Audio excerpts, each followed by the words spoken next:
dear sons and daughters of planet Earth. I am SANANDA. Although many think I repeat this many times, I will never get tired of repeating it, the joy of being able to be here again, speaking to all of you. The moment is different, very different from those moments when I preached on top of a hill. Everything is very different now. But today what I say is heard, it is understood by many at least. Unfortunately, a large portion still doubts my words, still doubts that I can speak through any human. They look at this human as a sinner, as someone who would never deserve such glory. I repeat again, the moment is now different, the moment is one of transformation and evolution. We need voices and we have found our voices. There is no judgment on our part. There is no type of privilege in relation to who we choose. Each soul has its path, has its missions, and certainly, each one we choose to be our voices, at some point already had this gift, this function of teaching, of passing on knowledge. Do not look at these people with envy or any kind of feeling that will emanate an opposite energy for them, because they are as human as you are. There are no privileges. There is nothing that makes them different from others, just the soul mission agreed upon a long time ago.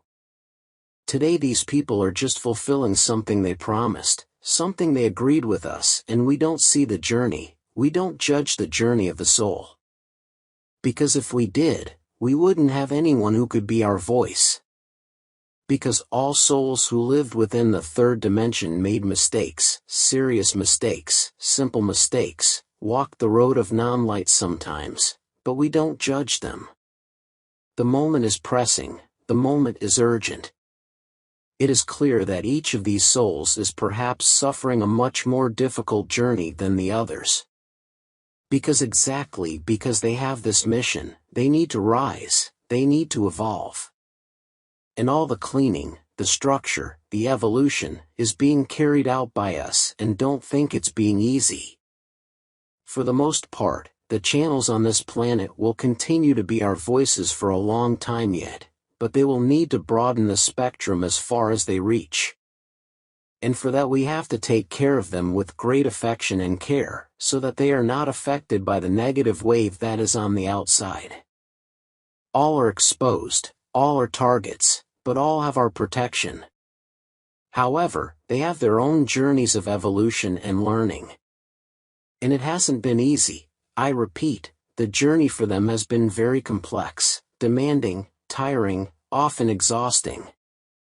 But this is necessary, because they need to evolve and move faster than the others, they need to stand out from the rest, so that they can effectively be our voices.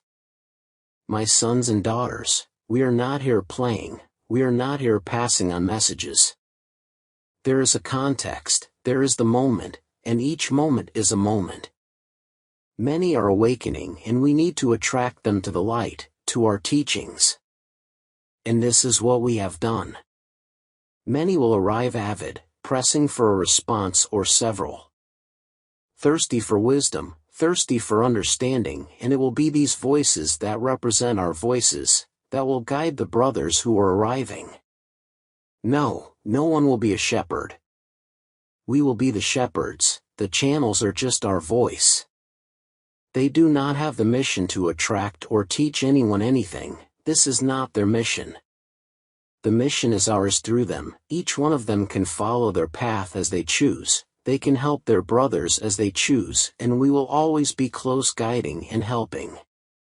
So for those of you coming in now who don't quite understand what's going on, I would say just listen. But listen without judgment, listen with your heart, just listen to our voice and you will be able to understand us. For those who are already tired of hearing what we say, just don't listen.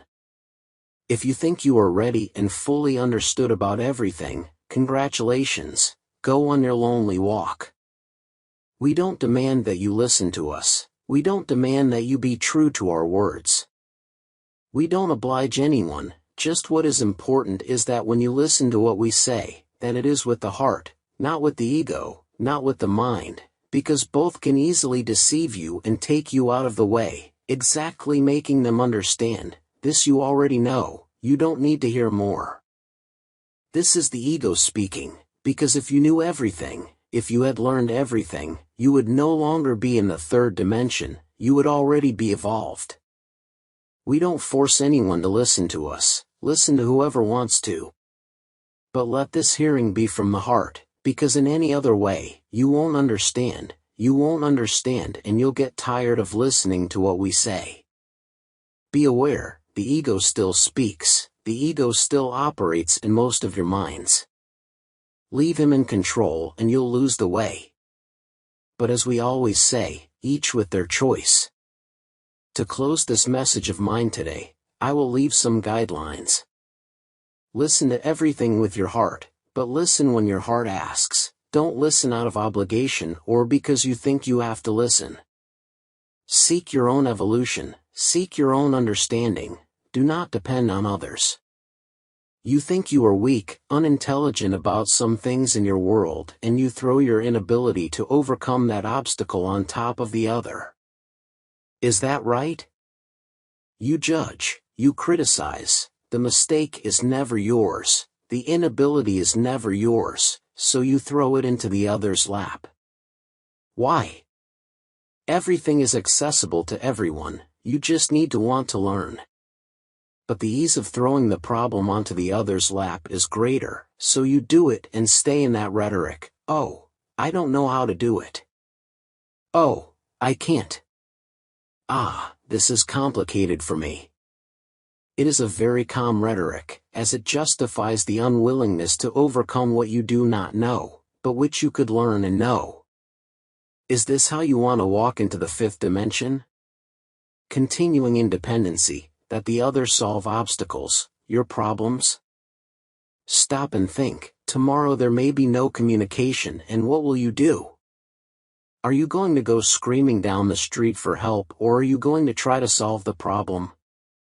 And then I would tell you that you wasted a lot of time, because you could have learned, but you didn't learn, you didn't want to learn, you always played in the other's lap.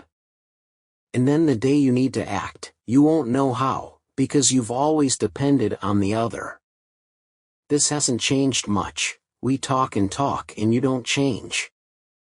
I hope that one day, when you're alone, you don't fall into despair because you don't know how to do anything, because you've always depended on the other. There is no one with little intelligence, there is a lack of wanting to learn, there is a lack of wanting to evolve, and there is, above all, the will to stay the same, because it is comfortable, it is peaceful. So think hard, what are you building on your journeys? Always depending on the help of the other, in every way? Seek your own paths, seek your solutions, do not depend on the other for anything. It's your path, and understand one thing, if that obstacle appeared in your path, it is because it is telling you, your chance has come to overcome me. Because Father/Mother God doesn't put anything in your path that you can't overcome. Now if you play for the other, that will continue to appear in your path and increasingly stronger, so that you learn and overcome that obstacle. This is the path of a soul, evolution, not that accommodation that the other always does for you. So finalizing once more, listen to our messages, but listen with your heart, not out of obligation, not out of habit, not with your mind. Channel, Vania Rodriguez.